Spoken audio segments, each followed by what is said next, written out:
2019 के लोकसभा चुनाव से पहले ईवीएम के खिलाफ राजनीतिक दलों से लेकर सामाजिक संगठनों और तमाम जागरूक व्यक्तियों ने मोर्चा खोला हुआ है। चुनाव आयोग से लगातार आगामी चुनाव ईवीएम की जगह बैलेट पेपर से कराने की मांग की जा रही है। साथ ही चुनाव ईवीएम से कराए जाने की स्थिति में उसमें कई नियमों को लेकर सवाल उठाए गए हैं। उत्तर प्रदेश के बरेली के रहने वाले एडवोकेट रमेश चंद्र गुप्ता ने चुनाव आयोग से सूचना के अधिकार के तहत कुछ सवाल पूछे हैं, जो काफी दिलचस्प है। एडवोकेट गुप्ता ने जिन सवालों को उठाया है, अगर चुनाव आयोग उसे मान लेता है तो फिर ईवीएम से चुनाव होने की स्थिति में भी किसी के द्वारा ईवीएम के साथ छेड़छाड़ करना मुश्किल होगा। सर, ये आपने जो आरटीआई डाली है जिसमें आपने ईवीएम को लेकर तमाम सवाल उठाए हैं, तो इसका उद्देश्य क्या है आपका? मेरा उद्देश्य है कि मैं एक भारत का मतदाता हूँ। मेरा अधिकार है कि मैं इस सब चीज़ को जानूँ। हमारे देश की अधिकांश जनता तकनीकी रूप से योग्य नहीं है, उसको तकनीकी रूप की कोई जानकारी नहीं है। ईवीएम मशीन जिस देश ने विकसित की, जापान ने, और जापान में भी कोई भी चुनाव ईवीएम से नहीं कराए जाते। वहाँ की जनता की जब शिकायत आई तो ईवीएम से चुनाव जापान में नहीं होते। जर्मनी में 2007 में जर्मन फेडरल कोर्ट ने ईवीएम के चुनाव को असंवैधानिक करार दिया था। हमारे जो भारत देश के माननीय उच्चतम न्यायालय ने 2013 में ये व्यवस्था चुनाव आयोग को दी कि ईवीएम की बहुत सी जब शिकायतें आई कि सुनने को मिली, पब्लिक शिकायत कर रही है कि साहब ईवीएम में वोट नहीं सही से नहीं मिलता है, तो उन्होंने ईवीएम के साथ साथ वीवीपैट को अनिवार्य किया। यदि सुप्रीम कोर्ट ईवीएम को सही मानता तो वो वीवीपैट की अनिवार्यता चुनाव आयोग को नहीं देता। बावजूद इसके 2013 के बाद बिना वीवीपैट के कई चुनाव कराए गए।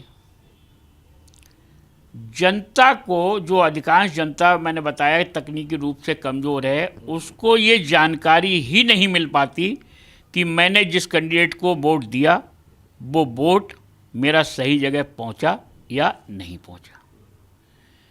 तो मैंने आरटीआई के जरिए ये जानना चाहा है कि चुनाव आयोग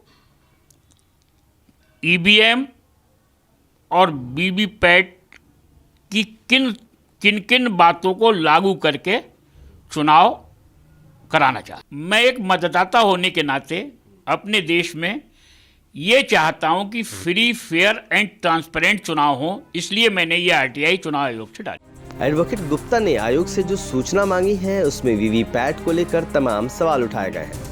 उन्होंने पूछा है कि क्या 2019 लोकसभा चुनाव में सभी ईवीएम के साथ वीवीपैट लगाना अनिवार्य है।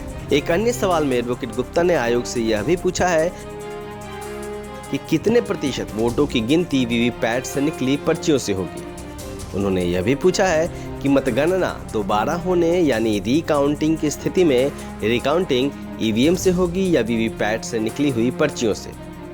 अपने सवालों में वीवीपैट का मुद्दा मजबूती से उठाए जाने पर एडवोकेट गुप्ता कहते हैं, वीवीपैट से फर्क ये पड़ेगा कि एक तरफ ईवीएम है जहां मतदाता अपना वोट डालता है, उसकी काउंटिंग ईवीएम में हो जाती है और उसी की वोट की पर्ची 7 सेकंड के बाद वीवीपैट से निकलती है, जिसमें कैंडिडेट का नाम, उसका सिंबल और उसका नंबर होता है। लेकिन वो इतना कम समय होता है कि उसमें जो है वो नहीं देख पाता मतदाता, और बाद में वो पर्ची जो है वो नीचे गिर जाती है।